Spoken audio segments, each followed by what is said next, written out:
wabarakatuh. Innal hamdalillah nahmaduhu wa nasta'inuhu wa nastaghfiruh wa na'udzu billahi min shururi anfusina wa min sayyiati a'malina may yahdihillahu fala mudhillalah wa may yudlilhu fala hadiyalah. Asyhadu an la ilaha illallah wahdahu la syarikalah wa asyhadu anna Muhammadan abduhu wa rasuluh.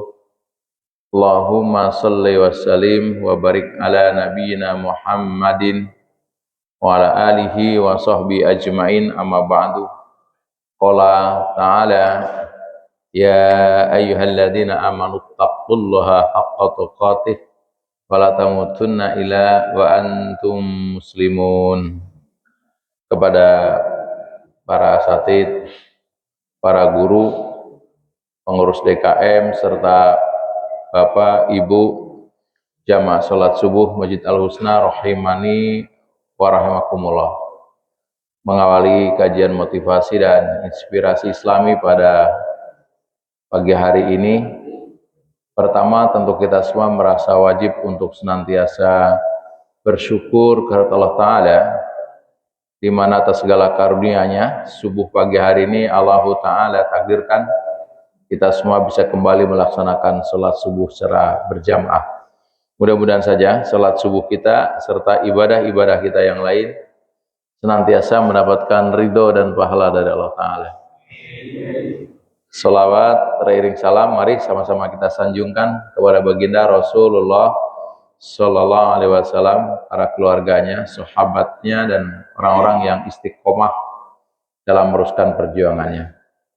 Izinkan pagi hari ini saya meneruskan bedah buku Tipologi Manusia dalam Menghadapi Permasalahan Hidup, Temukan Kiat Cepat dan Tepat Solusi Hidup Anda. Perjalanan kita sampai di bab 6, 7 pilihan para pemenang, sampai di nomor 2, yaitu pemenang senantiasa ridho terhadap kenyataan hidup. Di awal kita sudah bicara bahwa kodrat dasar manusia suka kepada kebaikan dan ingin selalu melakukan hal-hal baik. Dalam perjalanannya kodrat itu menghilang dari diri kita. Kenapa kodrat itu menghilang? Karena adanya ujian. Dan apakah yang salah dengan ujian? Tentu tidak. Ujian adalah sebuah keniscayaan, tetapi yang perlu kita perhatikan adalah sikap kita dalam menghadapi ujian. Dan manusia ketika diuji ada 3 tipe dalam menghadapinya. Yang pertama, mereka disebut tipe loser, orang yang kalah, orang yang pecundang. Kenapa dia kalah? Karena ketika diuji fokusnya masalah, mempermasalahkan masalah dan ujungnya menjadi sumber masalah. Dia kalah oleh hawa nafsunya, oleh syahwatnya, dan sebagainya. Kelompok yang lebih tinggi adalah tipe survivor, yang ketika diuji, ujian tidak membuat dia naik kelas, ujian tidak membuat dia makin dekat dengan Allah. Kelompok ini kelompok pertengahan, kelompok survivor, dalam tanda petik kelompok bertahan. Filosofi hidup di kelompok kedua adalah yang penting. Kalau ngaji, filosofi yang penting ngaji. Padahal ngaji masih banyak cara untuk bisa lebih maksimal mendapatkan ilmu dan barokah. Yang penting sholat, padahal sholat sedapat mungkin kita sehusyuk mungkin. Dan kelompok yang ketiga yang sedang kita bicarakan, kelompok tipe pemenang, winner. Mereka ketika diuji fokusnya Allah, mencari pesan cintanya. Kenapa ujian ini datang? Dan para pemenang tidak saja memiliki pemahaman yang benar mengenai Allah dan ujiannya, mereka juga memiliki kemampuan memilih sikap dan tindakan yang dibutuhkan untuk menjadi pemenang. Nah, ada 7 pilihan terbaik yang menjadi pedoman para pemenang. Yang pertama, mereka selalu siap menghadapi realita hidup. Realita hidup hanya 2, kadang mendapatkan yang diinginkan, kadang mendapatkan yang tidak diinginkan. Kita harus selalu siap. Kenapa? Karena kita tidak tahu mana yang terbaik buat kita, apakah yang terbaik menerima yang diinginkan atau yang terbaik menerima yang tidak diinginkan. kita tidak mengetahui, sedang Allah Maha mengetahui. Yang kedua yang sedang kita bicarakan adalah mereka ridho. Ini pertemuan yang kedua bab ridho, bahwa para pemenang adalah orang yang ridho terhadap kenyataan. Ridho ini sebetulnya buah dari pemahaman yang benar dan penguasaan diri. Dengan kata lain, ridho adalah buah dari kesiapan jiwa dan raga. Nggak mungkin kita bisa ridho kalau sebelumnya tidak membangun mindset cara berpikir bahwa kita siap menerima yang diinginkan dan yang tidak diinginkan. Ridho adalah menerima kenyataan dengan hati, pikiran, dan sikap yang baik. Tidak berarti kita pro pada kenyataan itu, juga tidak berarti kita membiarkannya. Ridho adalah jalan agar kita bisa menentukan respon terbaik sesuai keadaan dan kapasitas kita. Ridho juga merupakan syarat agar hati ini terbuka. Jadi kalau nggak terbuka, kalau nggak ridho, bagaimana hati ini bisa melanjutkan perjalanan yang lebih tinggi sampai ke tawakal dan sebagainya. Jadi pertama ketika diuji, awali kita selalu siap menerima diinginkan dan tidak diinginkan. Kalau kenyataannya ujian itu nyampe kepada kita, kita harus ridho. Nah, ini sudah. Nah, kemudian kebaikan Allah kepada orang yang ridho, terdapat keajaiban bagi orang yang ridho, minimal ada 6 ya. Kalau diteruskan mungkin bisa panjang. Yang pertama, orang yang ridho akan mendapatkan keridhaan Allah. Tentu ini yang dirindukan oleh setiap kita. Sebaliknya, orang yang tidak ridho, dia akan mendapatkan kemurkaan Allah. Ini yang disebut ujian melahirkan ujian berikutnya. Musibah melahirkan musibah berikutnya. Ketika kita diuji dalam kesengsaraan, ada musibah buat kita. Tetapi ketika hati nggak ridho, tambah musibah lebih besar.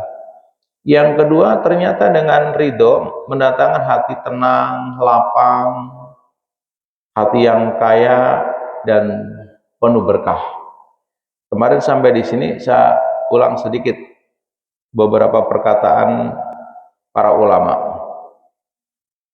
Ibnu Qayyim berkata, ridho adalah pintu Allah yang paling agung, surga dunia, dan taman bagi orang-orang yang mengenal Allah.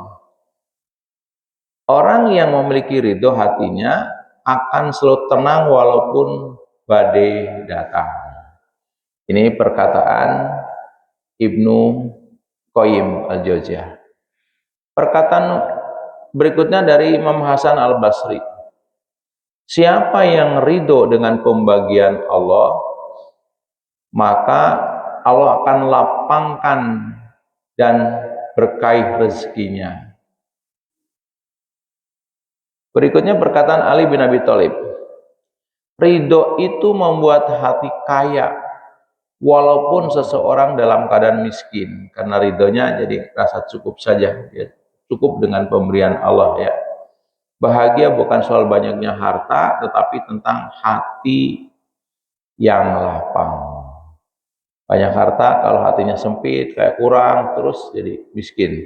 Ridho membuat kita hati lapang dan menjadi kaya.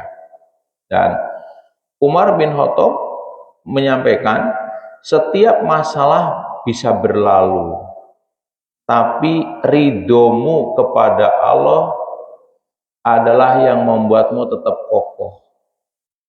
Masalahnya berlalu, tapi yang akan ada di kita ridho, akan membuat kita tetap kokoh.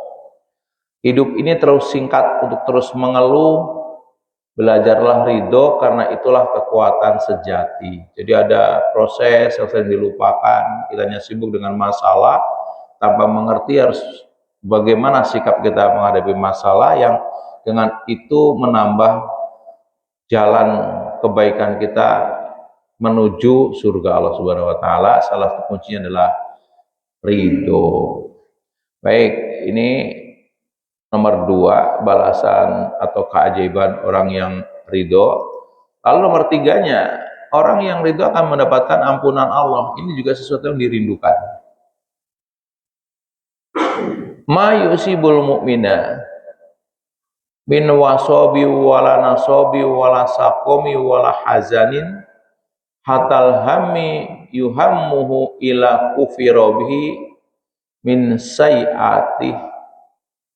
Tidaklah seorang mukmin tertimpa satu musibah berupa rasa sakit yang tidak kunjung sembuh, rasa capek, rasa sedih, dan kekhawatiran yang menerpa, melainkan dosa-dosanya akan diampuni selama dia ridho.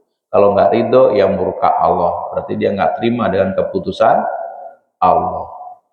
Dan ini kabar gembira buat sekarang yang siapa saja sedang diuji dengan rasa sakit ya nggak kunjung sembuh, rasa capek, rasa sedih, khawatir, buat hati kita ridho.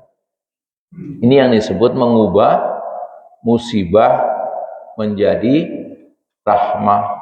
Capeknya kita, sakitnya kita, ternyata menggugurkan dosa-dosa kita. Ya, dosa-dosa kita diampuni. Dan siapa yang tidak rindu dengan ampunan itu? Hadis yang kedua dari riwayat Ahmad, ma min syai'in yusibul mu'mina fi jasadi yu'dhihi ila kafarlahu anhu bihi min sayi'atih. Tidaklah satu musibah menimpa jasad seorang mukmin dan itu menyakitinya, melainkan akan menghapuskan dosa-dosanya. Jadi secara pandangan mata dunia kita, bukan dengan mata iman, ketika orang sakit seakan sengsara sekali. Tapi kalau dari pandang mata hati iman, bahagia sekali karena dengan sakit ridho digugurkan dosa-dosanya. Padahal kalau kita sadari, yang meninggal diawali dengan sakit dan tidak sakit sama-sama meninggal. Tapi betapa indahnya kalau sebelum meninggal dosa kita diampuni. Dan salah satunya yang tidak terasa Allah sayang kepada kita, kita diberi sakit. Ini penting untuk kita diingat-ingat, biar kita melatih hiburan hati ya, tidak kecil hati, tidak keluh kesah gitu. Nanti di akhir pertemuan saya buatkan satu simulasi lah. Yang ini sebenarnya biasa disampaikan di training-training, tapi hari ini saya sudah memberanikan diri, nggak apa-apa dibawa ke masjid juga sama juga, walaupun waktunya tidak terlalu panjang. Hadis yang ketiga, qala Ahmad Aidon, hadatsana Husain an Zaidah an Laisi an Mujahid an Aisyah qalat qala Rasulullah sallallahu alaihi wasallam idza kasurat dzunubul abdi walam yakul lau ma yukaffiruha ibtalahu Allah bil hazani liyukaffiruha.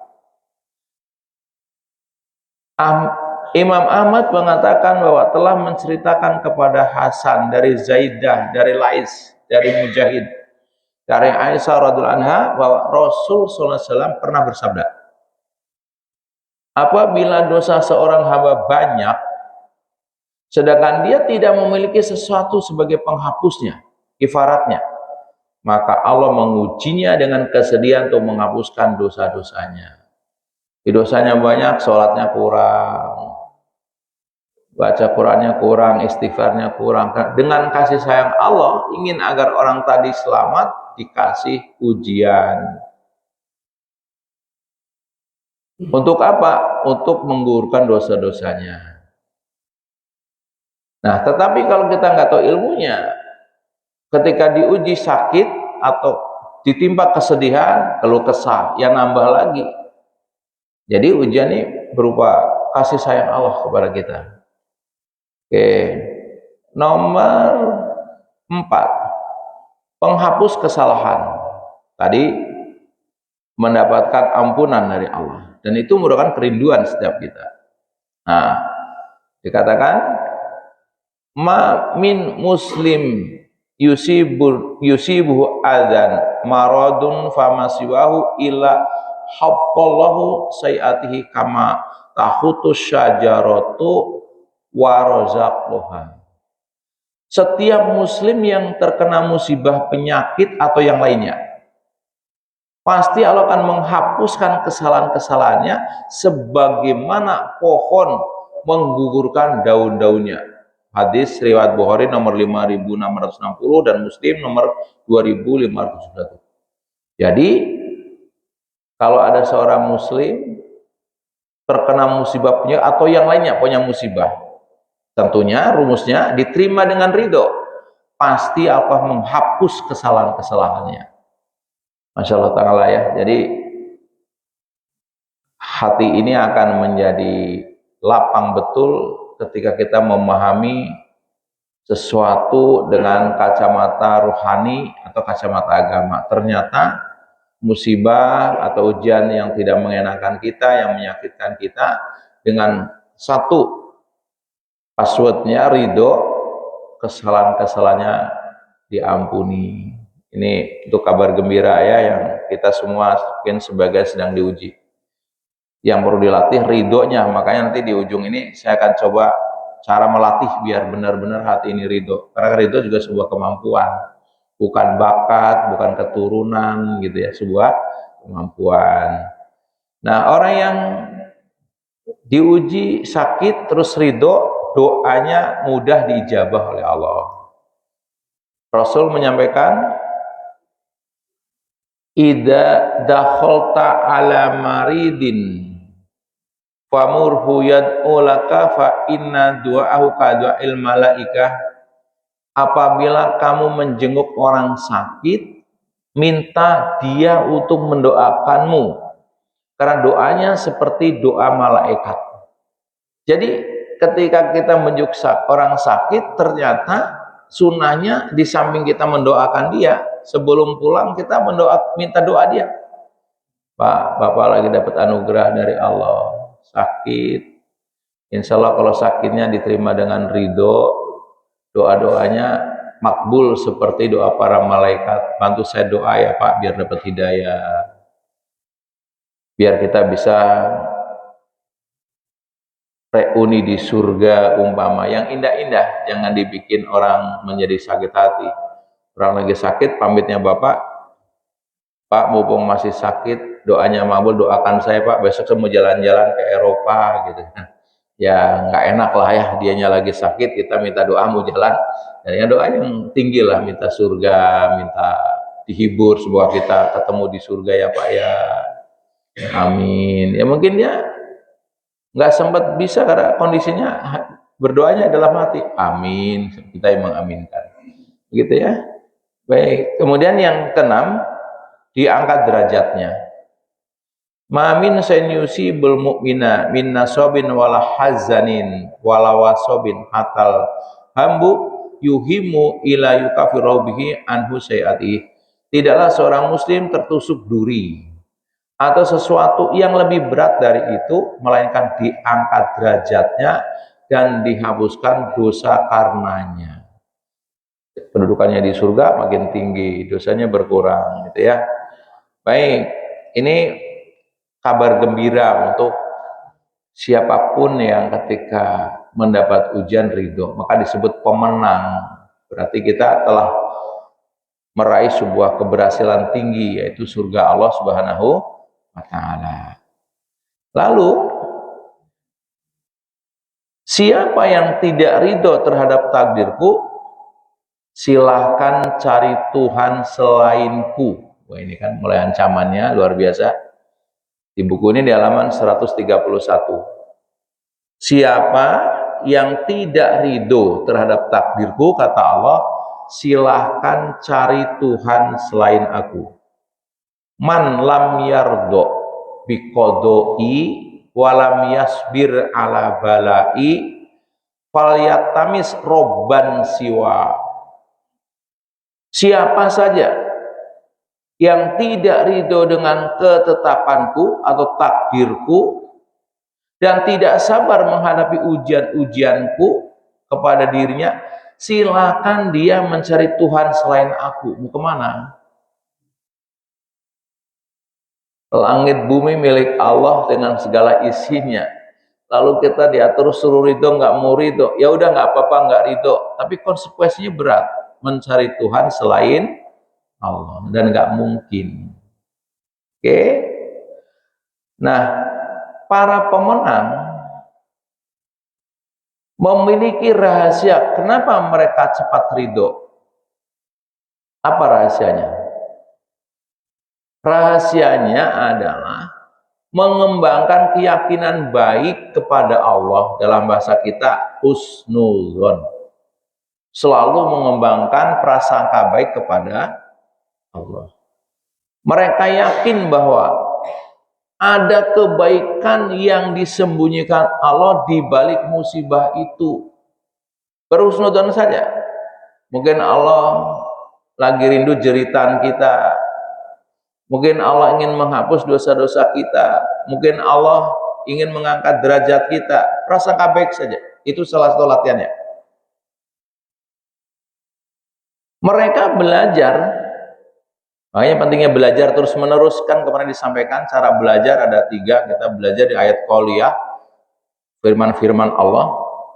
Yang kedua belajar dari ayat ilmiah, penelitian orang-orang yang ahli di bidangnya. Ketiga ayat-ayat kauniyah, dari alam semesta, dari kejadian-kejadian. Nah, para pemenang itu belajar dari masa lalu bahwa semua ujian Allah itu memunculkan kebaikan di kemudian hari. Coba renung kita. Kalau saya ngerenung begitu, mungkin satu buku sendiri itu menulis testimoni ya. Saya juga berapa kali ujian tuh ketika diuji secara manusia ya tidak siap gitu. Tetapi setelah mempelajari, percoba nggak siap, pasti diuji ya siap. Kemudian muncul, baru dirasakan kemudian. April 2024 yang lalu kan mungkin Bapak masih melihat saya pakai kaos kaki, nggak bisa duduk yang sempurna gitu kan. Banyak sekali tuh ujian. Hikmahnya apa? Dengan kejadian itu saya ngerubah semuanya, ngerubah pola hidup saya. Dari yang begadang hampir tiap malam, yang suka makan goreng-goreng, yang jarang olahraga, macam-macam ya, berubah. Dan alhamdulillah hari ini doa Bapak Ibu semua hampir 100% lah bisa dibilang, sudah bisa lari lagi, sudah bisa menulis dengan nyaman ya. Yang lalu menulis tapi nggak nyaman. Apa hikmahnya? Hikmah dari pelajaran yang hampir kita agak di hati kecil saya, selesai saya sudah nggak bisa nulis lagi karena matanya sudah buram, kemudian badan seluruh sakit gitu ya. Terus bukan ditakut-takuti kalau orang tetangga main ke rumah saya menceritakan kalau kena gula begini-begini, organ yang lain, Masya Allah Ta'ala. Ketakutan juga ada sebagai manusia gitu. Tapi ya dinasihati oleh buku sendiri, suruh prasangka baik, ambil cari pesan cintanya. Nah, hikmahnya dirasakan sekarang. Sebagai bentuk syukur ya, fa'ama binikmatika rabbika fahadis, ada jamaah yang perhatian ke saya. Ada yang ngirim saya ke rumah sakit, biaya yang tanggung 100%, padahal akhirnya BPJS juga. Nah, kemarin Ahad kemarin nih Pak, sepekan yang lalu datang rombongan. Kata beliau sih dari rumah sakit Persahabatan atas referensi teman. Dia mendengar saya sakit gula. Terus saya kaget juga kok tahu gitu, kenapa bawa dokter, bawa petugas medis lah, ada yang ngetes ini ngetes itu rumah saya. Masya Allah Ta'ala, saya senang tidak senang gitu karena rasanya saya udah enggak gitu kan, dicek gulanya, terus katanya oh 147 masih tinggi Pak. Kata saya enggak, dulu saya sampai 300 lebih. Enggak, ini masih tinggi, perlu di begini begitu, nanti ke rumah sakit Persahabatan ditangani dengan obat begini-begini gitu kan. Nah akhirnya salah satu di antara mereka ngusulin, oh kalau gitu jangan begini ngeceknya, ini baru gula sesaat, harus cek HbA1c nya. Begitu dicek, Masya Allah, ternyata itu kabar baik buat saya. HbA1c saya normanya kan orang 5,6, nilai saya 4. Dengan kata lain, ini sudah sembuh total dari penyakit gula. Padahal saya nggak minta dicek. Padahal tadinya saya mau dibawa ke rumah sakit untuk ditangani. Terus saya konsultasi. Kalau segitu berarti normal, normal. Bapak sudah dalam waktu yang lama ini udah bagus gulanya. Terus dokter tanya, sebelumnya berapa? Bapak tahu, mungkin Bapak kaget ya, yang kena gula. Saya sempat HbA1c 16, Pak. Tinggi sekali, Pak. Dan itu untuk menurunkan sampai ke 15, 14 sampai ke 5 untuk sebagian orang tahunan katanya. Walau alam biswab. Saya nggak nyampe 1 tahun bisa normal, Pak, normal sekali. Dari yang seperti mungkin ada dokter di sini. Akhirnya saling tukar ilmu, Pak, antara dokter, perawat dengan saya. Pak, ini secara medis agak sulit diterima. Bapak apa yang dilakukan? Saya sampaikan. Bahkan sudah 6 bulan terakhir, saya nggak menggunakan obat kimia sama sekali. Obat kolesterol enggak, obat asam urat enggak, obat gula enggak, untuk tulang enggak. Terus apa yang Bapak lakukan? Ada kan diskusi ya, sekaligus untuk siar Tibu Nabawi sama Pak Dokter. Saya sampaikan, semua ikhtiar saya lakukan, tapi kesembuhan dari Allah. Saya harus mengatakan begitu. Tapi salah satu ikhtiar yang saya lakukan, mungkin yang dianggap kampungan sama sebagian orang, saya terus bekam minum habatus sauda, minyak habatus sauda pagi dan sore, minum minyak zaitun pagi dan sore, terus sedikit ada terapi kayak fisioterapi yang bantal hangat paling itu, terus olahraga. Dan berikutnya apa? Mungkin saya tidak tahu. Saya terus puasa. Puasa Daud, sehari puasa, sehari tidak, terus dijalankan. Dokternya mengatakan apakah ini ya, walau alam, kalau memang ini ya saya bersyukur. Tetapi saya juga nggak pernah minta dicek, tahu datang rombongan seakan-akan ngasih kabar baik buat saya. Dan itu nggak bayar loh mereka yang datang jamaah punya inisiatif. Dalam bahasa dunia, penonton kecewa, dia ingin saya dibawa ke rumah sakit biar diobati, ternyata Allah sudah sembuhkan saya dengan izin Allah. Nah, ini yang disebut kita kenapa harus menerima sesuatu, ridho dari perjalanan hidup. Kita sering ternyata sesuatu yang dulu tidak enak membuat kita jadi enak ya. Mungkin kalau nggak diuji sakit yang seperti itu, saya belum ubah pola saya. Yang udah biasa begadang, Pak, sulit sekali untuk tidur sore, Pak. Sampai sekarang pun sebetulnya saya masih termasuk kesulitan sekali, karena menulis tuh enaknya malam, membaca juga malam. Tapi saya sadar kalau dilawan, kapan saya mau mulai hidup yang normal gitu kan. Jadi dipaksa-paksa, ya mengurangilah begitu. Orang yang sudah sedang goreng-goreng ya tentu tarikannya kenceng, tapi saya sadar ini tidak baik untuk kesehatan saya. Nah, itu mengurangilah. Walaupun sekarang sudah bebas. Para pemenang mereka belajar dari orang lain, bahwa ujian hidup yang dihadapinya di masa lalu ternyata mendatangkan kebaikan di masa mendatang. Nah, sekarang saya lagi share. Kalau untuk saya udah ngalami gitu. Kalau Bapak yang belum, ya Bapak menjadi saksi hidup juga kan. Setahun yang lalu bagaimana kesulitan saya berjalan dan sebagainya gitu. Alhamdulillah sekarang dengan izin Allah sekali lagi. Ini kenapa kita ketika menerima yang tidak enak tetap ridho. Ingat, ujian yang menimpa Rasul jauh lebih hebat. Mana adomat musibatuhu falyadkur musibati fa inaha satahawwanu alaihi musibatuhu. Siapa saja yang terasa berat ketika menghadapi musibah, maka ingatlah musibah yang menimpaku, ia tentu akan merasa ringan menghadapi musibah tersebut. Kalau kemarin saya ke Rasul tinggi banget lah ya.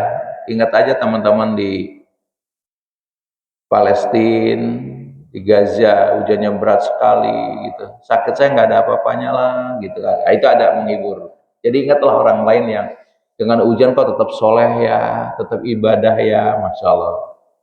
Nah, bisa jadi ujian Allah karena Allah rindu kepada jeritan kita. Musibah adalah pertanda agar kita menjerit di hadapan Allah. Menjerit di hadapan musibah adalah bukti kelemahan dari manusia. Tapi menjerit di hadapan Allah adalah bukti kekuatan, kedekatan, dan sekaligus penghambaan. Coba renung-renung. Biasanya kita ketika dalam keadaan semuanya ada, sehat, keuangan bagus, rumah tangga bagus, bisa jadi melenakan kita, kurang zikir, kurang tahajud, kurang puasa gitu ya. Begitu sakit, istighfarnya pasti banyak, harusnya gitu. Nah, karena itu bisa jadi Allah kangenlah bahasa kita dengan jeritan kita yang biasanya ketawa ketiwi, hari ini astagfirullah, astagfirullah, kena sakit gigi aja sudah istighfar terus toh. Nah ini dasarnya apa? Hadis Rasul, idza ahaballahu abdan ibtalahu liyasma tadarruahu. Jika Allah mengasihi hambanya, menyayangi hambanya, maka ia menurunkan cobaan padanya untuk mendengarkan permohonannya.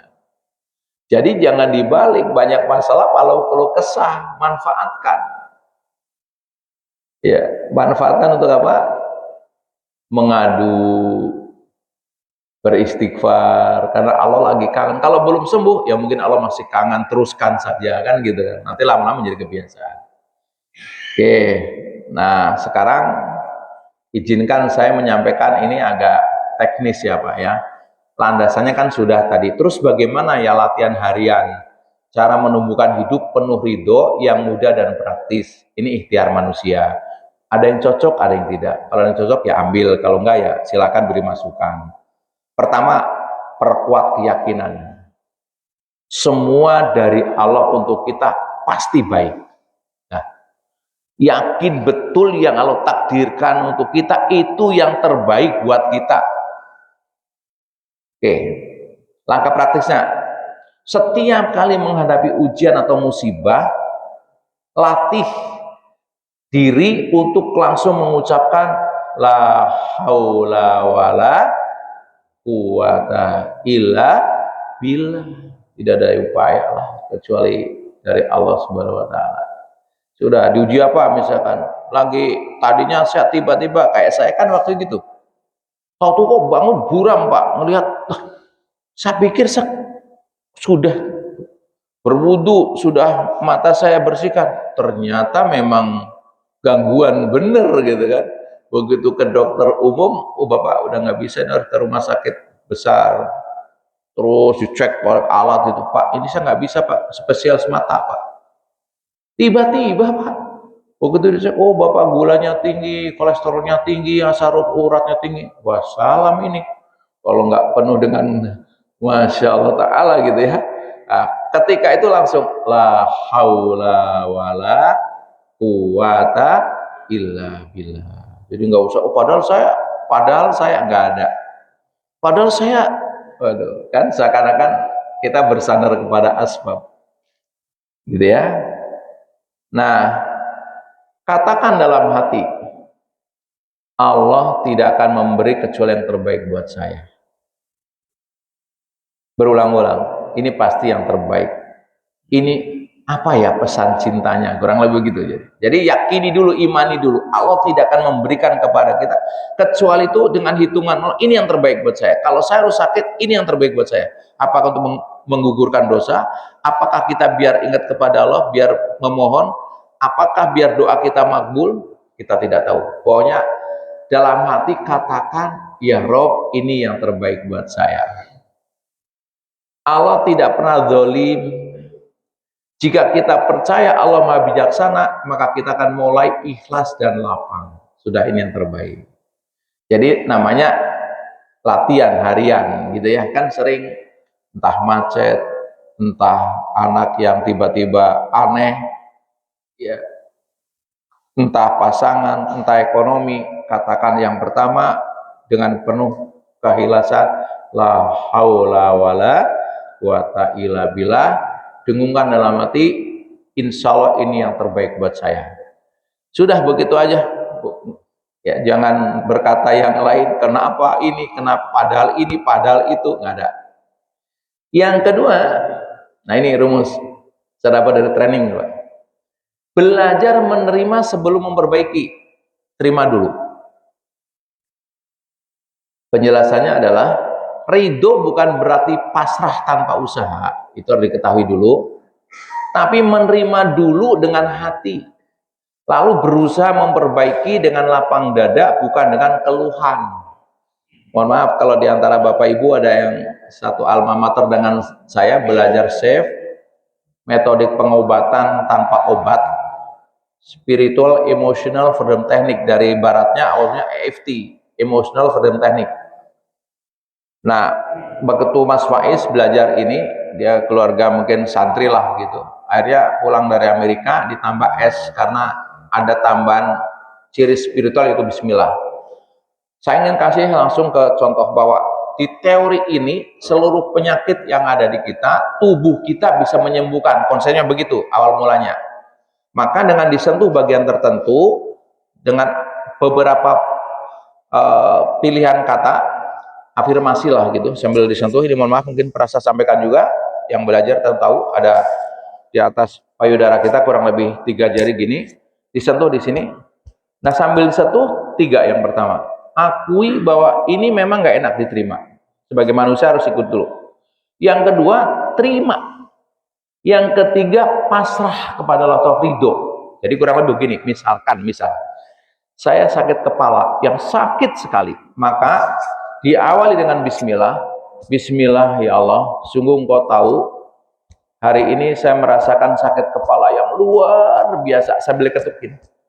Sakit sekali ya Allah, kalau lagi datang seakan-akan semua pingsan ya Allah, sampai menangis nggak apa-apa ngomong begitu. Tapi teruskan, jangan sampai di situ mau keluh kesah namanya.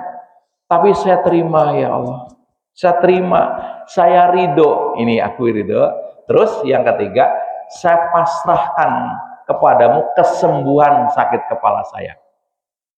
Oke, jadi terima dulu, ridho, lalu pasrahkan. Di sini nggak kata minta. Aslinya dari barat itu saya pasrahkan kesembuhan penyakit saya kepada tubuh saya. Jadi tubuhnya biar menyembuhkan sendiri, biar mencari jalan sendiri.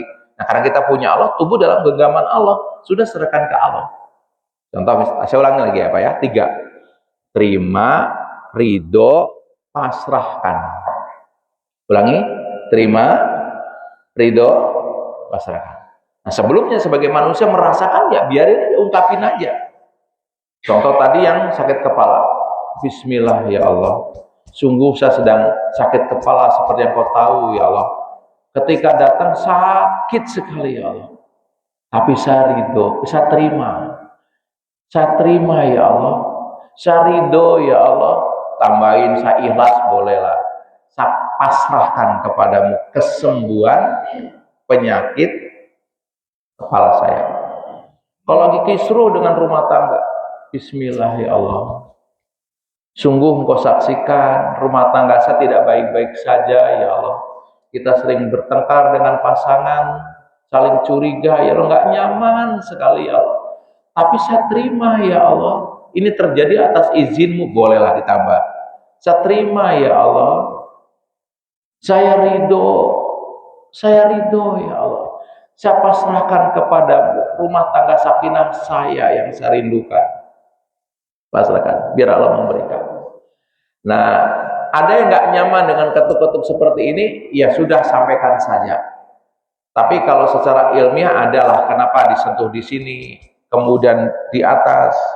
Ini kalau yang lengkap tuh sampai beberapa titik Pak. Jadi setelah di sini ngomong seperti tadi, ya Allah, sungguh seperti kau saksikan, saya sedang diuji rumah tangga misalkan begini-begini, tapi saya terima, saya ridho, saya pasrahkan kepadamu kerukunan rumah tangga saya, sakinah mawadah rumah saya, ya. Nah dari sini pindah ke ubun-ubun di sini nggak panjang, saya ridho, saya ikhlas, terus pindah sini, terus di ujung sini Pak, saya ridho ya Allah, saya ikhlas ya Allah, terus di sini, saya ridho ya Allah, saya ikhlas ya Allah, sini, saya ridho ya Allah, saya ikhlas ya Allah. Sekali-kali saya pasrahkan kepadamu, tapi intinya diri ridho tadi. Oh nggak ada, saya nggak nyaman Pak begitu-begituan, ya nggak usah. Wong intinya adalah ridho. Tapi kalau ikut trainingnya biasanya mau menyampaikan mengetuk itu karena secara ilmiah ada saluran. Semua juga ada ilmunya ya. Tapi katakanlah kita nggak nyaman begitu-begituan lah, nggak ada contohnya, misalkan kita mau yang model begitu, nggak apa-apa. Sampaikan saja, yang penting substansinya dalam materi ini adalah ridho. Oke? Nah, langkah praktiknya saat diuji, tahan diri dari kata-kata kenapa ya aku diuji. Tahan diri. Padahal saya kemarin biasa-biasa aja tuh, padahal sedekah, padahal kenapa diuji ya? Ganti kata itu ketika kita menerima ujian, daripada mengatakan kenapa aku, kenapa, ganti, ya Allah, ini darimu. Apa yang harus saya pelajari dari kejadian ini ya Allah? Apa pesan cinta yang saya ambil? Karena kita nggak bisa ngambil pesan cinta kecuali dengan bimbingan Allah. Diuji misalnya, ya Allah, ini semua darimu. Ada pesan cinta apa ya Allah? Berikan kepada saya. Hikmah apa ya Allah ini semua ya Allah? Izinkan saya mendapatkan hikmah yang terbaik menurutmu ya Allah. Daripada kenapa ya? Padahal, nah gitu kan, sudah deh jadi keluh kesah. Nah tadi mindsetnya saya terima dan saya akan jalani sebaik mungkin. Terima itu artinya saya terima. Mohon maaf ya Bapak Ibu yang lagi sakit, daripada Bapak memaksa diri harus sembuh, latihan terima, berdamai sekali-kali dengan sakitnya. Salah satu trik yang saya ketika sakit gula dicek tinggi, saya udah gak ngejar lagi mood gulanya berapa, saya terima ya Allah, saya berdamai. Karena begitu dicek tinggi terus tambah stres Pak, stres gulanya naik lagi gitu kan. Makanya sudah terima aja, tapi ikhtiar jalan gitu ya, terima. Ini saya terima. Rumah tangga saya waktu itu juga seperti yang lain lah. Ini nanti Bapak bisa melihat di buku saya yang ke-9, bentuk pertobatan keluarga yang 30 tahun terjadi ya perdebatan yang orang nggak mengira lah itu ya, tapi itu dilewati lah. Awal mula saya bisa mengubah keadaan rumah itu di awal ketika saya terima sudah. Saya terima. Berikan saya kesempatan mengambil hikmahnya. Yang tadi ngenceng sekali, lama-lama saling memahami, berubah gitu ya. Dan sekarang sebagai bentuk pertobatan malah yang jadi buku untuk pelajaran orang lain. Nah, contoh begitu. Jadi terima. Berdamai dengan keadaan kita yang lagi di ujian rumah tangga. Kapan ekonomi saya bangkit? Daripada mengatakan kapan saya terima, ya Allah darimu, ya Allah, pasti ada hikmah, pasti ada pesan cinta yang bisa saya ambil. Oke, yang ketiga, sebagai seorang muslim nggak boleh nggak berdoa, maka perbanyak doa minta ridho. Kita nggak mungkin bisa ridho tanpa pertolongan Allah. Doa-doa sambil 3 aja yang pendek-pendek. Yang pertama, Allahumma ja'alni rodiyan mardiyan. Ya Allah, jadikanlah aku orang yang ridho dan diridhoi. Coba bersama-sama, siapa tahu jadi ingat. Allahumma ja'alni rodiyan mardiyan. Lagi, Allahumma ja'alni rodiyan mardiyan. Ya Allah, jadikanlah aku orang yang ridho dan diridhoi. Ridho menerima kenyataan dan diridhoi oleh Allah Subhanahu wa Ta'ala. Terus dilantunkan, kapan Bapak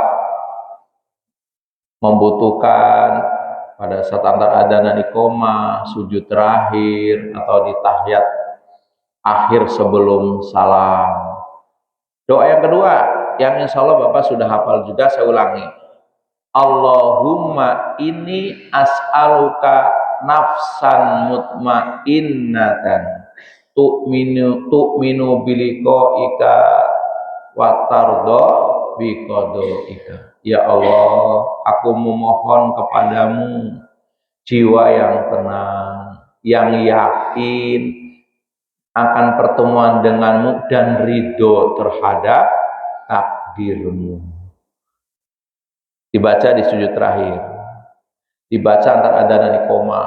Makanya kepada kita yang sudah bisa datang pagi lebih awal sebelum waktu sholat dibiasakan, sehingga antar adzan dan iqamah punya waktu cukup untuk berdoa panjang, baik dalam sholatnya ataupun ketika tidak sholat. Allahumma inni as'aluka nafsan mutmainnah tu'minu biliqa'ika wa tardo biqada'ika. Kita sering senangnya ngomong rezeki terus. Ya nggak salah, tapi ini juga rezeki, Pak. Saya ulang lagi, ini rezeki besar kalau kita dikasih jiwa yang tenang, bukan kata rezeki. Dikasih kita bisa menerima takdir Allah, bukankah itu rezeki? Tapi kalau ngomong kayaknya doa yang favorit satu aja, rezeki. Nah, biar variasi. Oke. Yang ketiga agak panjang, tapi milih salah satu lah dari tiga. Maka saya bikin variasi pendek, agak panjang. Allahumma ja'alna minar radina biqada'ika warzuqna sukunal qalbi wa barakatal umri wal mali wal ahli.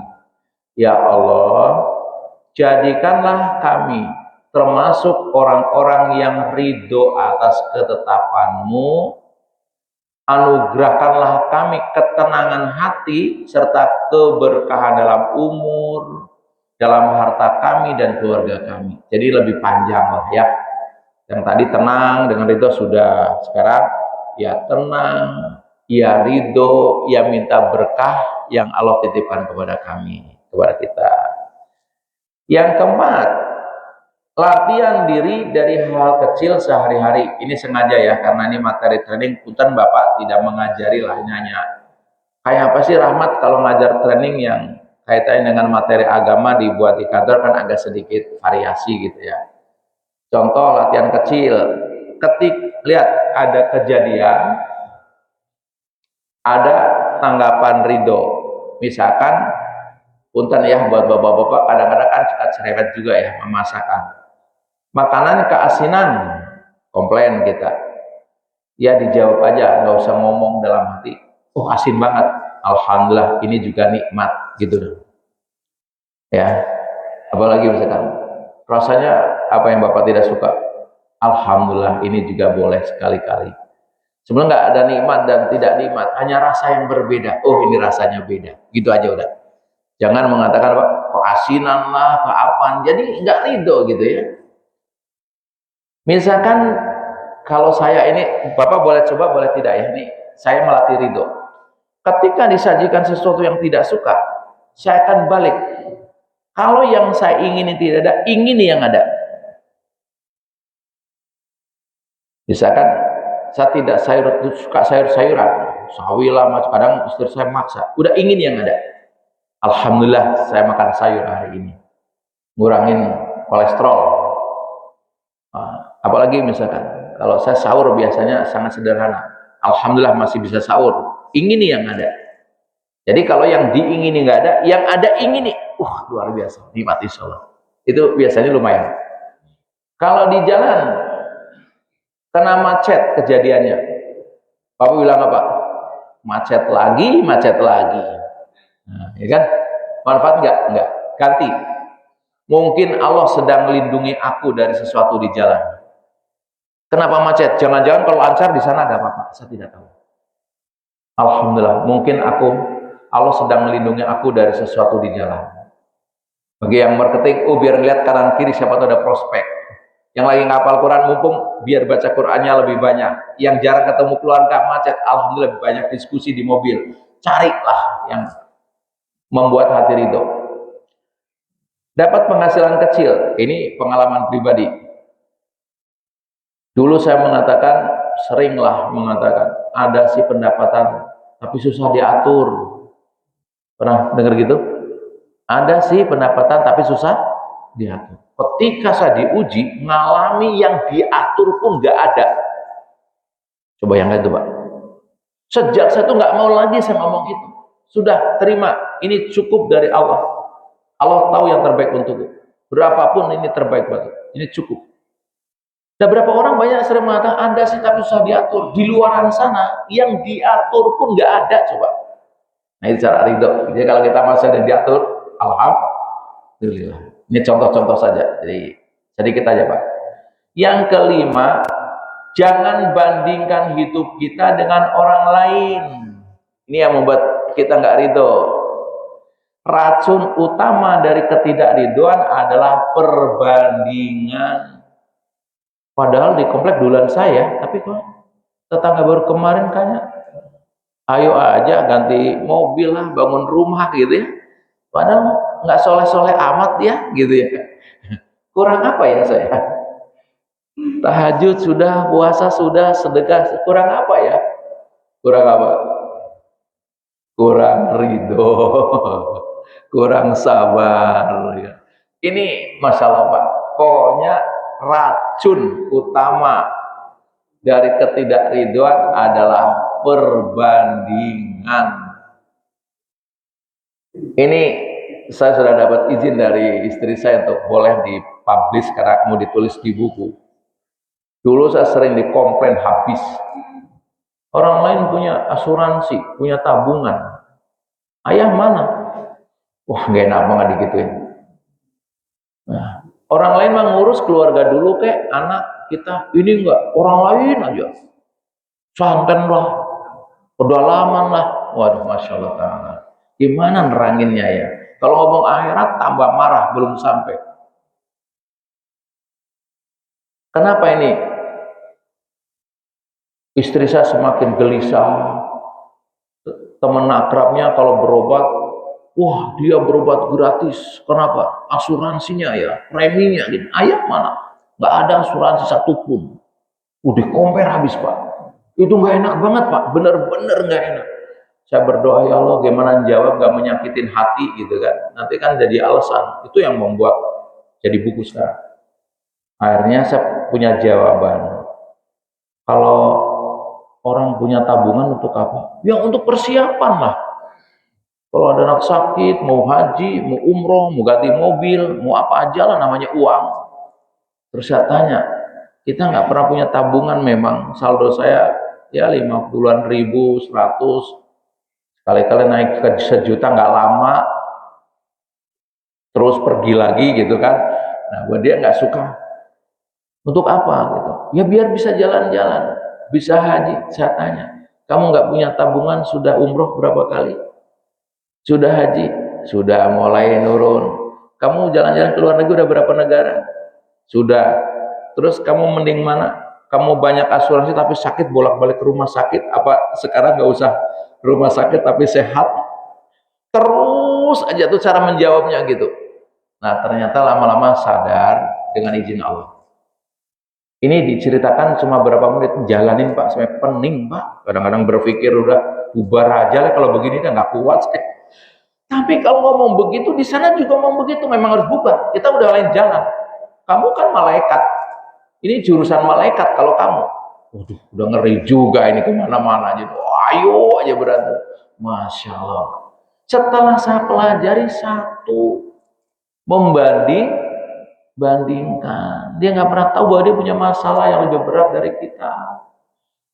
Jadi stop membandingkan. Nah, karena yang diberikan kepada kita, ini untuk kita. Udah, gitu aja ya. Oke. Langkah praktis. Fokus pada kelebihan diri. Alhamdulillah saya sehat. Rukun rumah tangganya, anak-anaknya bisa seperti ini. Itu kalau saya kemarin. Hindari kalau sering melihat kehidupan orang lain di media sosial. Ini gara-gara lihat medsos sih. Oh ini kemudian jalan ke sini, ini kapan gitu jalan ini terus begitu. Rusak. Ucapkanlah setiap kali tergoda membandingkan dengan mengatakan raditu billahi robba. Saya ridholah kepada Allah. Ridho terhadap pemberian Allah sudah. Termasuk saya ridho dititipin istri model begini. Itu juga salah satu pengobat saya. Ridho ya Allah diberi yang kayak apa juga sangat belum tentu kuat begitu kan. Ya sudah lah ini yang terbaik buat saya. Itu awal mulanya sudah. Terus ada apa? Mengendor. Tapi mengendornya alhamdulillah Pak nggak lama. 30 tahun Pak. Baru di tahun ke-31 tuh agak mulai ngendur gitu. Saya juga Masya Allah Ta'ala gitu. Tiap hari begitu ada aja gitu ya. Ini nggak apa-apa, bukan aib karena kami kemudian menemukan formula dan sedang ditulis di buku. Bisa jadi orang lain ngalamin sama. Yang keenam, sibukkan diri dengan beramal soleh. Orang yang terus mengisi waktunya dengan ibadah dan amal baik akan lebih mudah menerima takdir karena hatinya terhubung dengan Allah. Jadi sibuklah walaupun banyak masalah tetap beramal soleh. Apa contohnya? Ya Bapak udah menjadwalkan, sudah punya semua, tapi saya mengingatkan jadwal waktu senantiasa jaga sholat sunnah, duha, tahajud, witir, qobliyah, ba'diyah, baca Quran rutin Pak tiap hari, terus dibaca terjemahannya. Kadang-kadang itu manfaatnya besar. Terjemahannya dibaca, terus bersedekah. Efeknya apa? Hati menjadi lebih tenang dan lebih mudah untuk ridho. Ya, jadi ini diantara latihan ya Pak ya, namanya. Satu lagi Pak, biar lengkap. Nomor 7-nya, ingat bahwa semua ini sementara. Dunia adalah tempat ujian. Kebahagiaan sejati bukan di sini, tapi di akhirat. Langkah praktis, Pak, sering-sering ziarah kubur untuk melihat hati, melatih hati, hidup ini akan berakhir. Yang diziarahi jangan tanggung-tanggung. Pak Soeharto misalkan diziarahi, ini dulu presiden, sekarang hilang juga gitu ya. Orang-orang yang hebat, ziarah untuk melatih hati. Ya, ulang-ulang kalimat dalam hati, yang tetap hanyalah ridho Allah. Jadi ulang. Jadi dengan ziarah melembutkan hati, iya ya ini semua orang hebat-hebat semua, sekarang hilang. Yang tetap hanya ridho Allah. Ya, tidak ada ujian yang abadi, semua akan berlalu. Jadi tidak ada ujian yang abadi, sifatnya sementara Pak. Saya 2004 kayaknya udah kiamat gitu kan, terus kembali lagi. Kemarin 2024, 20 tahun kemudian saya kena sakit yang kayaknya udah tamat gitu. Alhamdulillah sesaat. Sekarang saya tolong nggak tahu. Ya ini tidak ada ujian yang abadi. Semua akan berlalu. Terakhir, hidup tidak selalu berjalan sesuai dengan keinginan kita, tapi ridho akan membuat hati tetap tenang dalam semua keadaan. Itu lagi, hidup tidak selalu berjalan sesuai dengan keinginan kita, tetapi ridho akan membuat hati kita tetap tenang dalam semua keadaan. Mudah-mudahan bermanfaat. Saya mohon maaf sengaja saya menyampaikan ini ya biar suasananya beda lah, kan teorinya sudah, ya latihannya. Mudah-mudahan dengan begitu kita antara kita bisa mengambil hikmahnya. Kalau ada yang benar, datangnya dari Allah Ta'ala. Kalau ada yang salah dari saya pribadi, saya akan membacakan doa ini, Bapak boleh aminkan. Allahumma sholli ala sayyidina Muhammad wa ala alihi wa sahbihi ajma'in. Allahumma fir lana wa li walidaina warhamhuma kama rabbana shaghira. Allahumma ij'alna minar radina biqadaika warzuqna sukunal qalbi wa barakatal umri wal mali wal ahli. Wahai Allah, jadikanlah kami semua termasuk orang-orang yang ridho atas ketetapan-Mu. Anugerahkanlah kami ketenangan hati serta keberkahan dalam umur, harta dan keluarga kami. Amin ya robbal alamin. Kalau ada yang benar datang dari Allah Ta'ala, kalau ada yang salah dari saya pribadi, yuk kita tutup ngaji kita dengan doa kafatul majlis. Subhanaka Allahumma wa bihamdika asyhadu an la ilaha illa anta astaghfiruka wa atubu ilaik. Lebih dan kurangnya saya mohon maaf. Assalamualaikum warahmatullahi wabarakatuh.